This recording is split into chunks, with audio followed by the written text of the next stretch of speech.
اولیاء وګوره څومره وظایف پرېښودي دي او دا ټولې پرېښودي دي امت ته.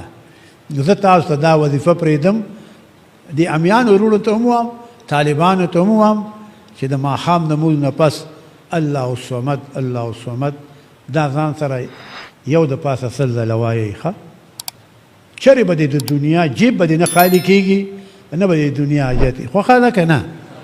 نو اخونکو له خو د پی وي که د خري که د سپی وي، ستاسو څه کار دی؟ خو دغه وایئ جیب به نه خالي کړي. ما پې ازمیښ کړی دی، اما به یو پنځلس شل ځله ویلي، الله مې د ګرفت کې نه راولي، خو دې نه زیاته مې نه ده ویلي. ذکر زوام الله به خفه چې بې غیرته ته له ما دنیا له یادې او تاسو خو حاجت دی ورته، زما حاجت نشته دی. ښه نو دا یو بزرګ قبلګاه صاحب راته هم دا اجازه کړې او بل راته یو بزرګ اجازه کړې وه، د هغه نوم عبدالمعبود صاحب دی. د سلو نه پاس هغه حجونه کړي وو، دی ته معلوم دی هغه حال.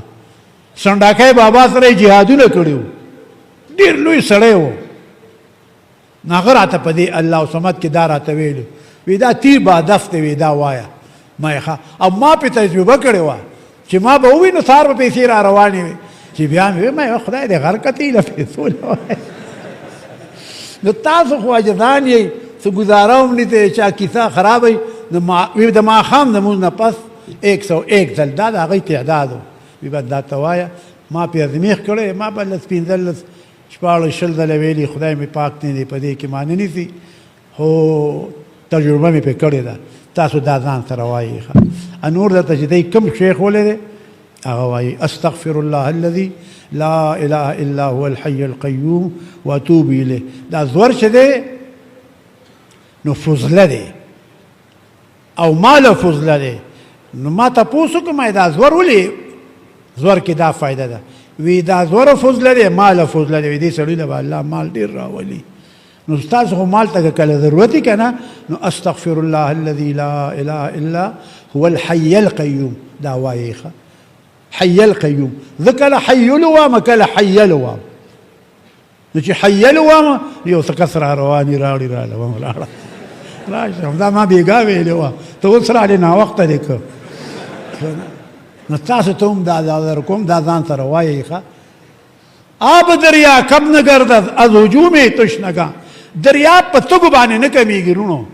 که تاسو نه که دومره نورې وایي د الله دلبار کې څه کمې راځي نو وایئ استغفر الله الذي لا اله الا هو الحي القيوم واتوب الیه.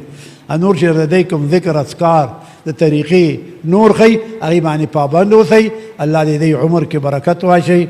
الله دې زموږ شیخین او څومره شیوخ تیر شوي دي د طریقې نقشبندي، زه خو د ابتدا نه واخلم د اخره پورې ټولو ته عوام الله دې سلسلې ته ورسوي. او ساده الفاظ وام، دوره وخت راڅخه نه وام. خدای پاکه چې تا څنګه فیض په دی جاري کړی موږ هم په هغې فیض کې راولې. موږ چې څه ویلي دي الله د دې ثوابونه هغوی ته ورسوي. دې کې کتابونو کې ډېر هغه تاسو نه پوهې کرکڼې سر کونه نه پوهې. یو ته تصوري شیخ وایي، بل ته توجهي شیخ وایي که نه. نو هغه زه په اسانه طریقه وم، خو هغه به بیا وام. دعا وکړئ الحمدلله.